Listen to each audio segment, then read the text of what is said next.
Hello, beautiful community. Biggest attack on Moscow of the entire war so far. So let's analyze what Ukraine is trying to do and whether it is being successful. What do we expect to be the impact of attacks like that on Russian soil, as this old story, the war on Russian soil, keeps on escalating?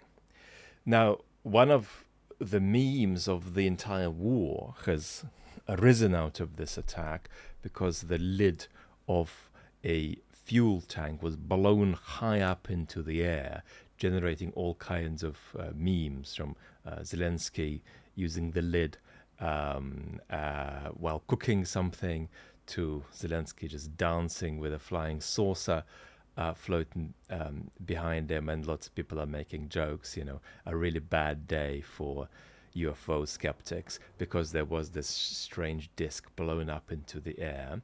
And that's a theatrical, memeable moment that gives Ukraine an online victory of a certain kind. But let's actually analyze the real advantages and disadvantages that are available to Ukraine through attacks like this.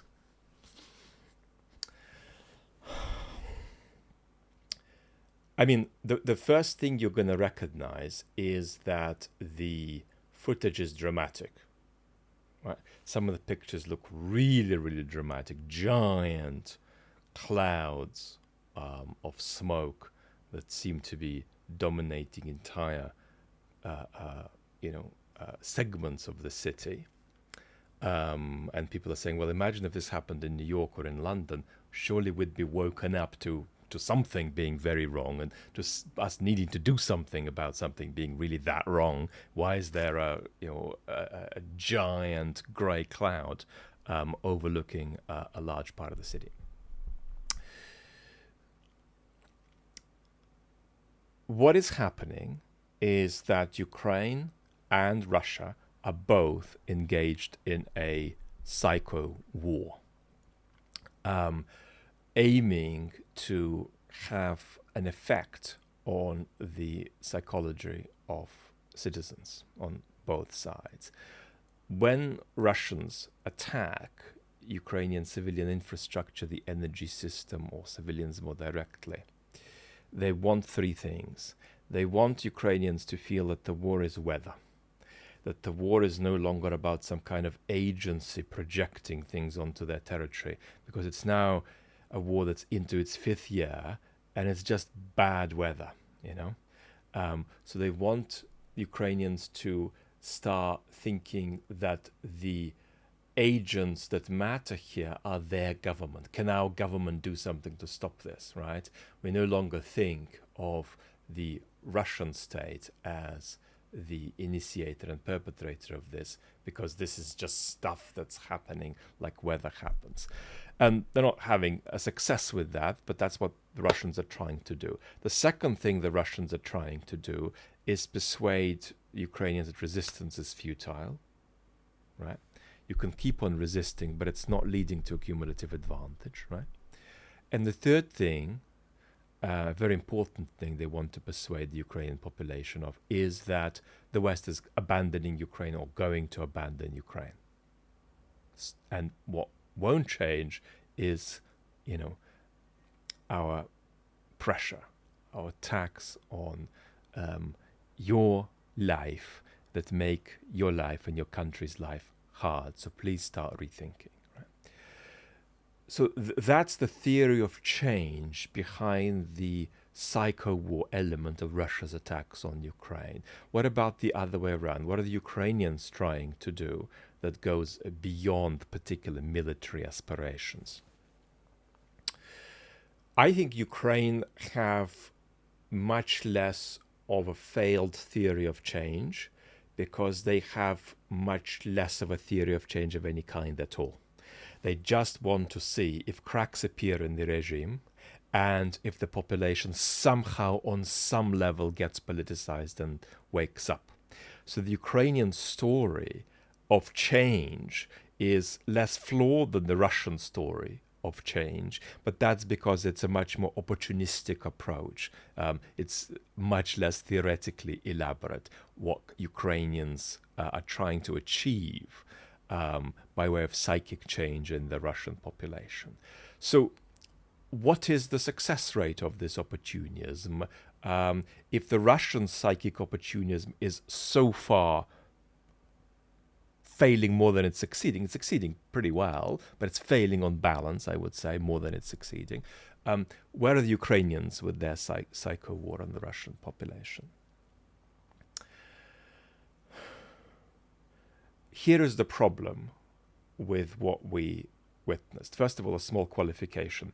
This was actually about 15K from the Kremlin. And the psychological effect will be less than if this were more central in Moscow.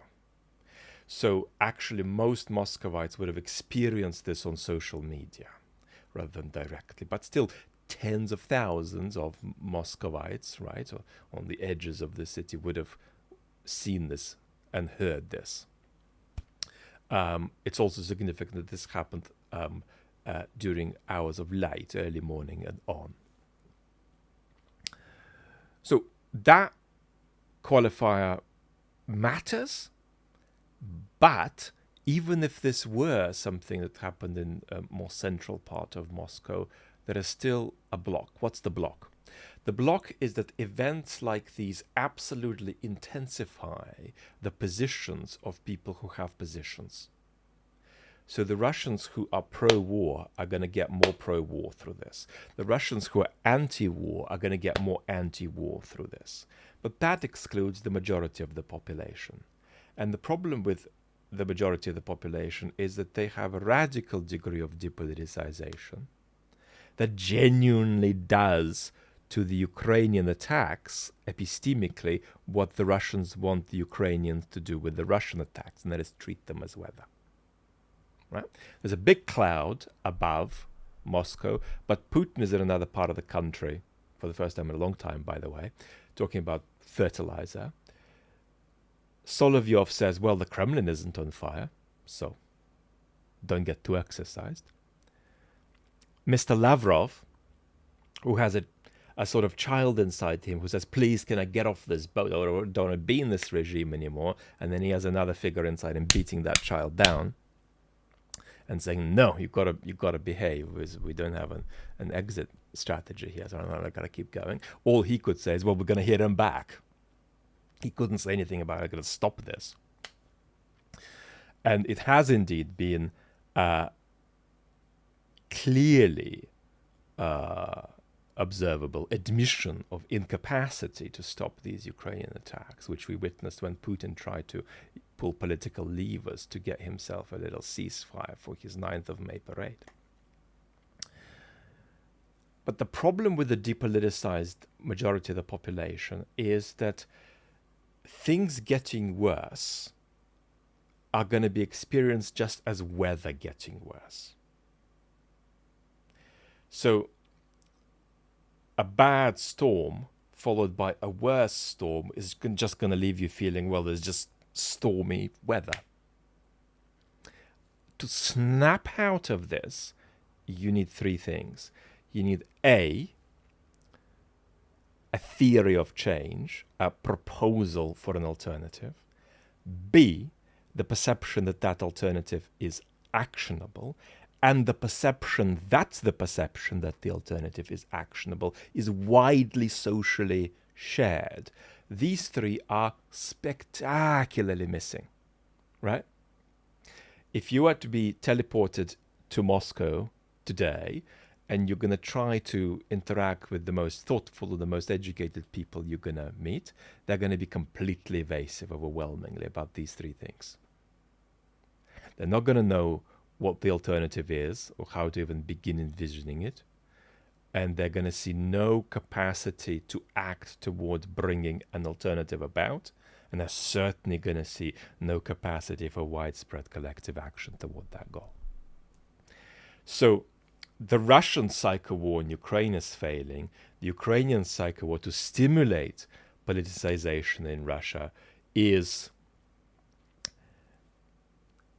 going to continue to fail because simply worsening the situation for Russians isn't going to snap people out of depoliticization. In fact, when things get worse and you don't have an alternative, as far as you understand at least, as far as you can see, then what can happen is that your denial can get deeper. Right? That's part of the reason why I would say the majority of the Russian population struggles to recognize the bad things Russia has done in Ukraine, because that would require reckoning with something so difficult that the more difficult it is, the more bad things Russia does in Ukraine, the more difficult it becomes for Russians to admit that that's happening, in fact. So there are plenty of economic and military considerations at hand here, but on the question of the psycho war, this is, I think, where we roughly are. Neither side has an actionable theory of change for the population on the other side. Now, where is Putin in this?